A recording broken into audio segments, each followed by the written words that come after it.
Welcome you all to the Fluid Power System Module 2. This is Lecture 2. Vane pumps. Vane pumps are also comes under rotary pumps. They operate on the principle of increasing and decreasing volume. The vane pumps mainly works based on the principle of increasing and decreasing the volume. And the main problem is associated with gear pumps is leakage between the teeth and the leakage between small clearance between teeth and the casing. So the vane pumps are designed to overcome this problem. Okay. In case of vane pumps, mainly there are two classification: unbalanced vane pumps and balanced vane pumps.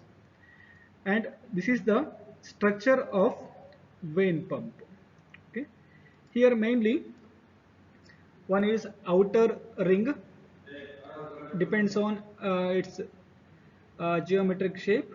It is circular cam ring, and inside it there is a one more small circular thing. This is a rotor, and one more circular thing, it is shaft. The rotor is connected to shaft. That shaft is connected to electric motor or prime mover. Okay. And the rotor mainly consists of radial slots. Look at the diagram. These are all radial slots, and these are the vanes. Vanes are inserted in the radial slots. The vanes are moving in and moving out with the help of centrifugal force or with the help of spring action. Okay. And here is the inlet for fluid flow and outlet for the fluid flow. This is the basic construction of vane pump. Okay. Now we'll go for unbalanced vane pump. As the name implies, this pump is not balancing. Okay, like because of side forces, because of some external forces acting on the rotor or shaft, these vane pumps are unbalanced. Okay. In case of unbalanced vane pumps, there are two types: unbalanced vane pump with fixed delivery, unbalanced vane pump with pressure compensated variable delivery. Nothing but a unbalanced vane pump with variable delivery. Okay. Next, this is the construction for unbalanced vane pump with fixed delivery. And this diagram shows unbalanced vane pump with variable delivery. These are just construction of these kind of pumps. We'll study in detail in the next slides. Unbalanced vane pump with fixed delivery. See, look at this diagram. You come to know how it works. You already know about construction of vane pump. See, this outer part is casing. Next is cam ring. This one is cam ring, and there is a rotor with radial slots. Vanes are inserted in radial slots. This is inlet and outlet. Okay. And one more thing, here the rotor is placed eccentrically with respect to circular cam ring. Okay. Circular cam ring, both are placed eccentrically. Okay. And this vane pump mainly works on the principle of increasing and decreasing by volume. When we go for operation, see, this is the construction of operations. First stage, second stage, third stage. In first stage, see, the all vane pumps are self priming. Here at inlet there is a partial vacuum is created. Because of this vacuum, the fluid enters from reservoir to this empty space. When the pump starts working, the vanes are moving in and out with the help of spring force or centrifugal force.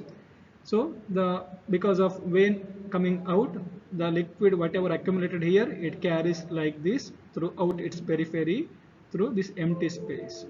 See, while moving the fluid in this empty space, the resistance to flow is offered. The resistance offered to the flow. So pressure gets raised from a lower level to the higher level. Okay. So the pressure gets raised. And in last stage, see the pressurized liquid will move out through exit or outlet port. Okay. Inlet is low pressure, outlet is high pressure. High pressure means system pressure. Look at the one small working animation of unbalanced vane pump. See here, because of this eccentricity, the rotor or driver shaft can't withstand side forces, so balancing is not happening. I mean, there is a unbalanced forces. Because of this reason, such construction or such type of pump is called unbalanced vane pump.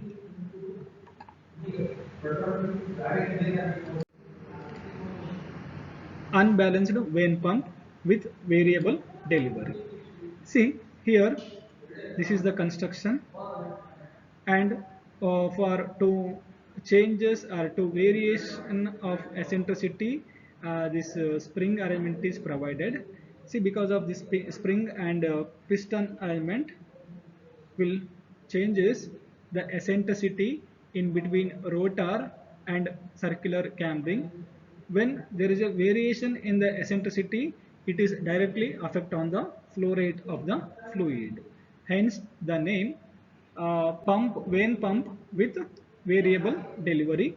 So eccentricity changes or eccentricity is provided between rotor and circular cambering. There is a unbalanced. So hence the name unbalanced vane pump with variable delivery. Construction wise, as per unbalanced vane pump with fixed delivery, it is similar to that.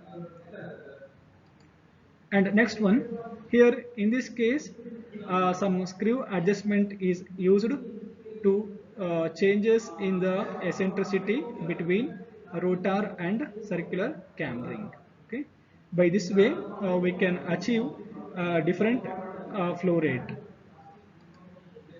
Small working animation of unbalanced vane pump with variable delivery. Look at the changes in the eccentricity with the help of this spring and this piston arrangement.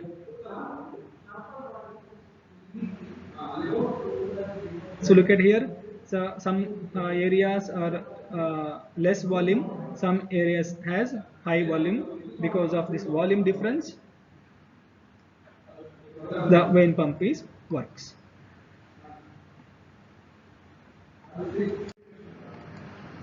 Next is balanced vane pump. As the name implies, these kind of pumps are completely balanced or fully balanced of side forces or any kind of forces. Hence the name balanced vane pump. Now go for construction of the balanced vane pump. See here the outer part. The outer part is casing. It in geometrical shape. It is a look like a elliptical shape. So it is elliptical cam ring, and this elliptical cam ring has two inlet and two outlets. See, two outlets are located diametrically opposite to each other, and two inlets are located diametrically opposite to each other. And this rotor is provided at eccentricity, means the midpoint of rotor and midpoint of ellipse is same, so there is no any eccentricity difference. Eccentricity is 0. And construction wise, rotor has radial slots and vanes. The remaining construction is as same as previous cases. Okay, the difference is elliptical cam ring and two outlets, two inlets. See, look at the construction of this diagram. Here, two inlets. See this sky blue color. Two inlet ports are connected to a single inlet pipe, and dark blue color. Two outlet ports are connected to single outlet pipe. Once the liquid enters through inlet pipe and distributed to these two inlet ports, see here the force acts on from this side and this side, so this rotor is balanced. Okay, when the force comes from here, it pushes down, and the same force comes from here and pushes up. So here is lifting, here is pushing, so there is no effect on the rotor, so it is balanced. Similarly, see the work happens because of volume difference and resistance to flow. The pressure gets raised, the pressurized liquid will move towards the outlet port. The outlet port will move like this. See, look at the diagram, and connected to single outlet pipe, then pass it to further parts of the hydraulic system. Okay, here by this way the forces are balanced completely, hence it is called balanced vane pump. Okay. Next is expression for the theoretical discharge of vane pumps. Let DC the diameter of the cam ring in meter, Dr the diameter of rotor in meter, L the width of rotor in meter, N speed of pump in RPM, E the eccentricity in meter, Vd volumetric displacement of the pump in meter cube per revolution. The formula for volumetric displacement of the pump is Vd equal to pi by 2 dc plus dr into E into L. Next is QTH theoretical flow rate of the pump in a meter cube per minute. The formula for in terms of meter cube per minute, QTH equal to Vd into N. Next is same theoretical flow rate in meter cube per second, that is QTH equal to Vd into N dividing by 60. So to get the answer in terms of meter cube per second, here is, see the entire thing dividing by 60. So the minutes converted into second. The QTH equal to meter cube per second. This is the answer in terms of meter cube per. It is a formula for in terms of meter cube per second. We'll go for one numerical. Here is the numerical. A vane pump has a rotor of diameter 50 millimeter, a cam ring of diameter 80 millimeter, and the vanes of width 40 millimeter. Compute the volumetric displacement and theoretical discharge if the eccentricity is 10 millimeter and speed is 600 rpm.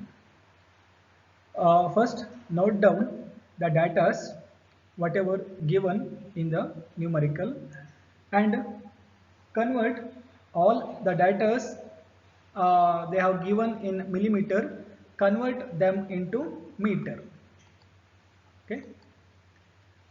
N speed, that is 600 rpm, DC diameter of cam ring 50 millimeter, convert to meter, that is 0.05 meter, Dr diameter of rotor 80 millimeter, 0.08 meter, L width 40 millimeter, 0.04 meter, eccentricity 10 millimeter, 0.01 meter, volumetric displacement of the pump Vd.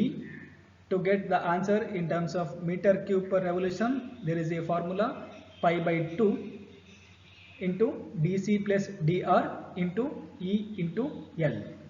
So here dc, dr, E and L, everything gave in the numerical, so substitute the values in it. The equation will becomes pi by 2 into 0.05 plus 0.08 into 0.01 into 0.04 dc plus dr into E into L into pi by 2. Simplify this answer, we will get Vd volumetric displacement equal to 8.168 into 10 to the power of minus 5 meter cube per revolution. Okay. First step of the answer we will get, or we already got. Next we will go for theoretical displacement or theoretical flow, theoretical discharge, theoretical flow rate. Theoretical flow rate, to get the answer in terms of meter cube per minute, QTH equal to Vd into N. The value for Vd just we got here, and N already given in the numerical data, that is 600 rpm. Substitute these two values in this equation. See, 8.168 into 10 to the power of minus 5, that is Vd into 600. The final answer is 0.049008. Q theoretical equal to 4.9008 into 10 to the power of minus 3 meter cube per minute.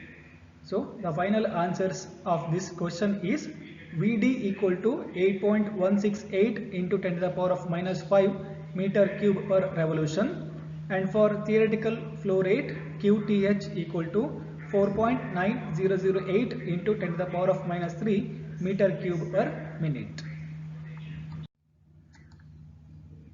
We'll go for second numerical.